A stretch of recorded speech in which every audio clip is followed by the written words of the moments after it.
Hey, this is Dr. Priyanka Venugopal, and you're listening to the Unstoppable Mom Brain Podcast, episode 57, The Hunger Tool.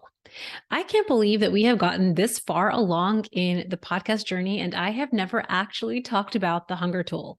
This is truly one of my core principles. This is something that normally I just teach my unstoppable clients, but I also wanted to share some of the nuts and bolts of really how I teach and talk about hunger and satiety inside the Unstoppable group. Now, if you have been following along this podcast for a while, then you know that I really hate calculators and apps and points and calories. And I don't want any working moms measuring food or using points, calories, or apps to fuel their body deliciously well. I'm on a mission for working moms to lose weight without a calculator. And I think that this is one of the core principles. So I hope you enjoyed today's episode. It is short and sweet, really teaching you the nuts and bolts of one of the core frameworks that I think is going to help you lose weight with so much more ease. I hope you enjoyed today's episode. So, traditionally, when I think about what my relationship with hunger used to be before I lost the weight, before I reached my ideal weight, I would say it was fairly contentious. I used to worry about getting hungry in the future. I used to worry about what I was going to eat so I didn't get hungry. And I think that a lot of this and a lot of us that have had this kind of story around hunger it's not uncommon. I would say for most of us, we've learned at a really young age to kind of fear hunger. Now, when you really think about what hunger actually is, it's really just a natural signal. It's a natural signal in our body. It's a natural sensation simply saying, hey, I would like to eat right now. But what has happened over the years, probably since the age of like 2 and 3, is over time, from messaging we have learned from our families of origin and from society, we have kind of perverted our relationship with this very normal and natural sensation. And the intention of today's episode, and really what I want to share here, is that one of the core principles in reaching your ideal weight and losing weight with ease is going to be to change your relationship with hunger and also to really understand that it's possible to think of hunger differently. So, the way that I like to think about hunger, the way that I teach about hunger is different than maybe what you have heard about before. If you have ever thought about pitting hunger and satiety on opposite sides of a spectrum, then you are very naturally villainizing hunger, right? So let's just, for the purpose of this episode, imagine that you have a scale of 1 to 10, and this is what I call the hunger tool. Using the scale of 1 to 10, where 10 is ravenously hungry and a 1 is maybe not hungry at all. I would say for most high achievers, for most busy moms, you're familiar with either end of the spectrum. You're familiar with what like a whisper of hunger feels like, or like when you're just like barely hungry and you don't know anything in between from that to getting to ravenously hungry, right? I mean, I feel like this is something that I know I have experienced time and time again. I think that so many high achieving busy moms also experience this. But I want you to know that there's a broad range in between. If you think about this scale from 1 to 10, imagine what it would be like if you got to know your body, the sensation of grumble, and what it feels like on any and every part of the scale. So, what might the slightest whisper of hunger feel like in your body physically? Like if you had to actually describe it to a small child and they came to you like, what is hunger? Like, I'm so confused. Like, what is hunger actually? Imagine how you would explain this to a small child, a 3 or 4 year old. The way that I might describe it is I feel the sensation in my upper gut and it feels like a little grumbly motion. That might be what a whisper feels like. And then I want you to imagine what it would be like if you got to a 3 and then a 4 and then a 5. And as you can see, going up the scale, what it might feel like for you to get to the next number to intensify the sensation of hunger.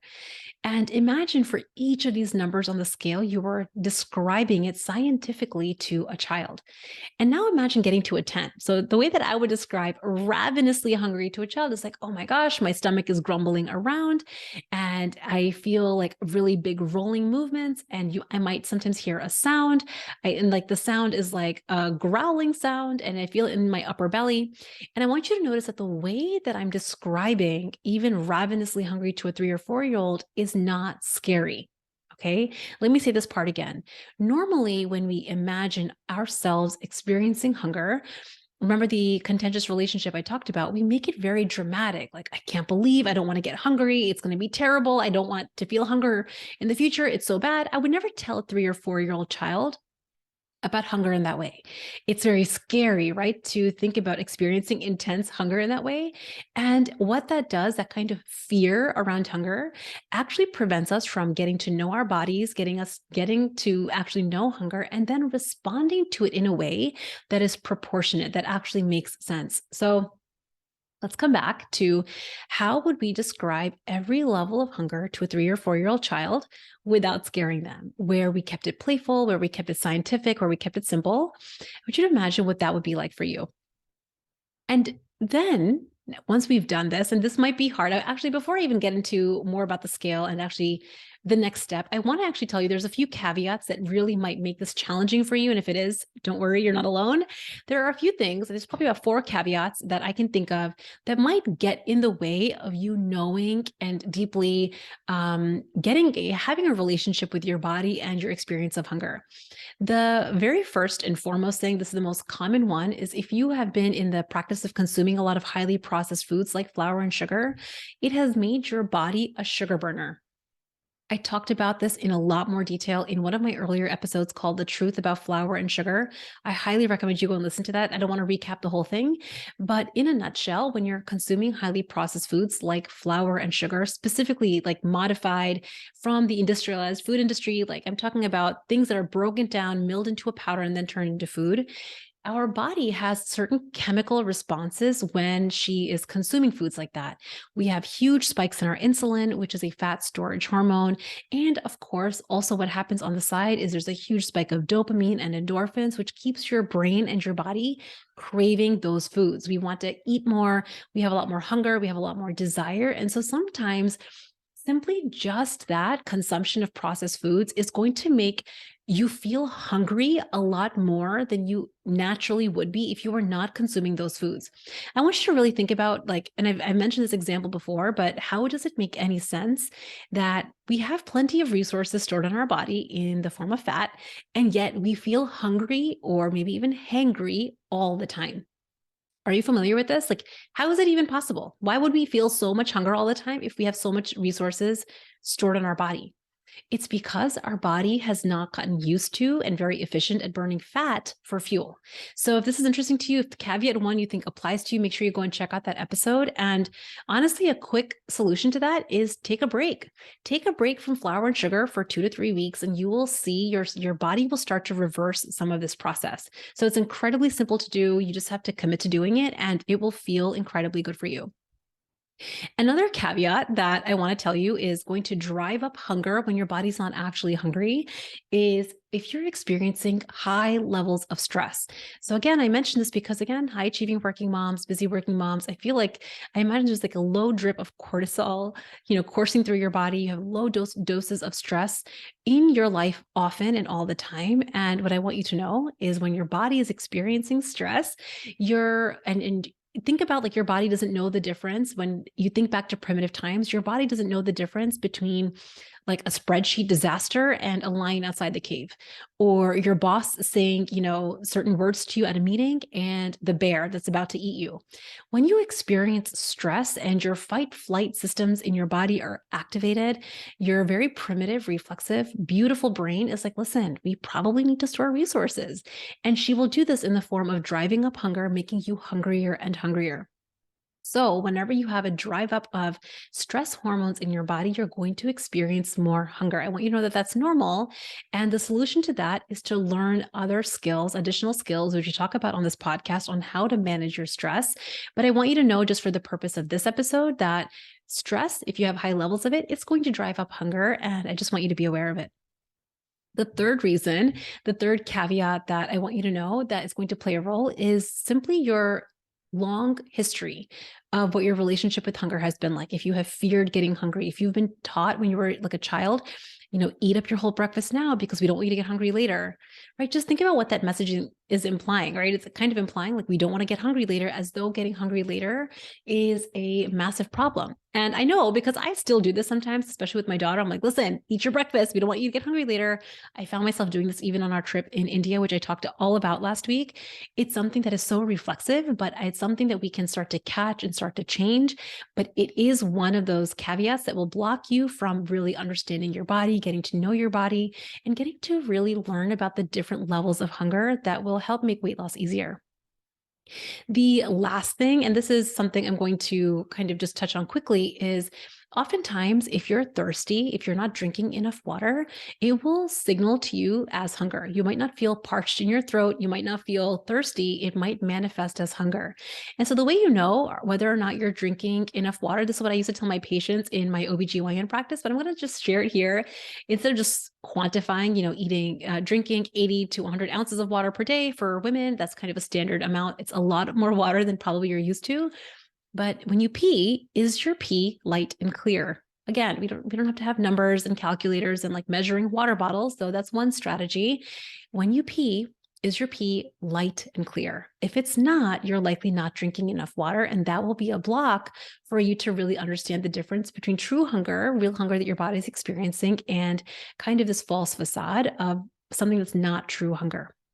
So I want to just cover those 4 caveats quickly, because I think it's important to know that there are actual roadblocks and actual obstacles for you to do this work. And if you understand what those caveats are, you can start to make pivots and solutions for them. But let's get back to the intention of this episode, really talking to you about the hunger tool. And again, what I'm sharing with you on this podcast is the broad strokes, the nuts and bolts of how you can utilize hunger and understand hunger, really to understand your body, right? If you think about what I teach in Unstoppable, what I want for working moms is I want you to lose weight without a calculator. I want you to know you don't have to track a calorie. You don't have to ever measure food again. You can just get rid of all of that and simply know that your body is telling you in real time, taking those 4 caveats into account, your body will tell you in real time when she actually wants to eat. That's the whole point of the hunger tool. And to really listen to this natural signal of our body, we have to change our relationship with hunger. We have to know that hunger is not an emergency for most of us listening to this podcast. So let's just create safety right now before moving forward in this podcast. If you are someone that can look around, that has access to a kitchen, that has access to restaurants, that has access to a grocery store, then you can now forevermore remind yourself that you are safe and that your food needs will be met. Your hunger will be taken care of. You don't ever, ever, ever have to fear it or worry about it ever again. I really want to emphasize that point, that it's important to show your brain, remind yourself that you are in fact okay. I think that this is something that is a common trend for so many of us, is we really go very quickly to fear because we haven't created safety. So I want you to really be very, very logical, very scientific, look around and remind yourself you have access to the cafeteria, the grocery store, your kitchen, the pantry. You can always get in your car and order something. Now in the day, now in the day of technology, you can probably open up an app on your phone and order food right to your doorstep. So now moving forward, you can actually just remind yourself, I don't ever have to fear hunger. I'm totally taken care of. Food is always going to be available to me. I think it's important to bring that safety in first and then only do this work. If you don't feel safety around hunger, if you don't feel like your basic needs are being met, then I think that this episode would not be for you. This wouldn't really make sense for you. But I would say for most of us that are listening, that if we can first create safety, to remind yourself you are in fact okay, you have these resources, you are taken care of, then we can actually do this work a little bit more powerfully. So once we have done that, once we have created safety, once you have really thought about the fact that your needs will always be met, I want to invite you to make a decision. This is the decision that I talked about last week. This is my one agreement. I have one agreement, well, 1.5 agreements with myself, and I want to have you join me on this ride. The agreement is that I will only ever eat when I'm actually hungry. And I only eat foods that I really like. So those are kind of like my 1.5. I think that like if I have an agreement, it's like 1.5 agreements. I only eat food that I actually think is delicious. I will not eat food that I don't like. And the most important rule that I always follow, I have it in my back pocket, no matter where I'm traveling in the world, no matter how busy I am, no matter how free I am, no matter how bored or overwhelmed I am, I will only eat when I'm actually physically hungry. Now, I shared with you last week that this is my general principle for practice, but that being said, sometimes it won't go perfectly. Sometimes you might eat because you're bored. You might eat because an old habit comes up and you feel overwhelmed and you stress eat, right? Stress eating or emotional eating. You might just eat because everyone around you is eating. There are numerous reasons that you won't follow this perfectly. That's okay. We just want to observe them and get to know those reasons. And that's what really coaching is all about. But for the purpose of this episode, the very first step we did was we created safety to recognize you have resources around you. You don't have to fear hunger anymore. To know that there might be certain obstacles for you in your unique life that might block you from getting to know hunger. If you've not been drinking enough water, if you have been stressed, not getting enough sleep, you're in a state of stress often, if you've been eating a lot of highly processed foods like flour and sugar, and very importantly, if you've had a relationship of fear up until now, those might be obstacles and roadblocks for you to navigate. So, knowing all of that now, what exactly is the hunger tool? I think about the hunger tool as the most natural way to decide when and how we eat. So, I won't ever use points, calories, or apps. I won't measure my food. I won't look at the quantity of food I'm eating. I simply use my gut, my natural signal in real time to tell me that I'm hungry and tell me when I'm done. And the way that I like to describe this is I like to describe all of us as having our own personal yummy hunger levels. So for me, if you think about a scale of 1 to 10, where 1 is the slightest whisper of hunger and 10 is ravenously hungry, I really like to get my body to quite hungry. I love to feel that grumble of hunger. I love for my body to feel light. And honestly, I find that number one, food just tastes better when I'm actually hungry. I feel like my body feels lighter. I feel more energized. I feel less fatigue when I eat in this way. So there's numerous side benefits in addition to me maintaining and losing weight with simple ease and without a calculator. I actually have more energy. I feel just so much better in my mind and in my body when I eat in this way. And so for me, my yummy hunger level is like a 6 or 7. I really like to get to nice and hungry. I like to feel that slight grumble in my belly when I decide to eat. Now, just because I decide that that's my yummy hunger level doesn't mean that that's yours. So I want you to think about taking the next week and going on a beautiful playing expedition. Really get to know the different levels of hunger. What does a whisper feel like? What does a slight grumble feel like? And really do the work of becoming intentional with your body, almost scientific and curious and playful, and really describe what different levels of hunger feel like for you. And then once you've gotten to know what does a 1 feel like? What does a 5 feel like? What does a 7 feel like? Constantly reminding yourself that you're totally okay. You're taken care of. There's going to be amazing food that you're going to eat. You don't have to worry. Really reminding yourself of that. Then you get to decide, what do you want your yummy hunger level to be? What do you want to get to for your agreement where this is how hungry you want to be whenever you eat? I think that one of the biggest things that gets in the way of this is really thinking that grumble of hunger is an emergency, because it does feel emergent, right? When you feel that grumble, it feels emergent. But you have to remind yourself that most of us have plenty of resources stored on our body. And so even if you get to your yummy hunger level, let's say you're at that yummy hunger level and you're in the middle of like a 3-hour meeting, or you're in the OR and you have like a 6-hour long surgery, I want you to really think about how you want to handle that in your mind. If you did get to your yummy hunger level, you didn't want to pre-eat to avoid future hunger, how would you want to think about it? The way that I like to think about it, if I'm hungry and I'm on a long flight and I have no food, or if I was in the OR, or if I have a long stretch of meetings, is my body is just getting to dine in right now. It's not a problem. I have plenty of resources in the form of fat stored on my body. That's what it's there for. My body is just going to dine in. It's not at all an emergency. And as soon as I'm done with this meeting, as soon as I'm out of the OR, as soon as I'm off this flight, I will absolutely eat. It's not a problem. Just doing this work and really practicing this way of thinking, this way of responding to your hunger, this way of responding to your thoughts about hunger is going to give you so much more freedom around how you eat, when you eat. And honestly, I think that the other piece of this is knowing that you can play with this.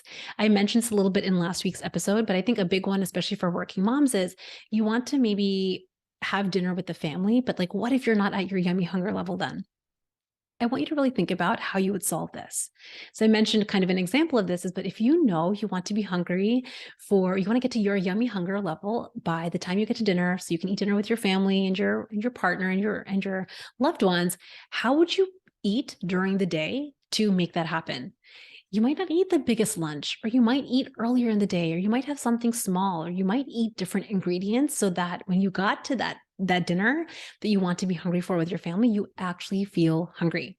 What you will notice, and what a lot of my clients notice when they actually follow the hunger tool, they actually eat when they're hungry, they stop when they're not.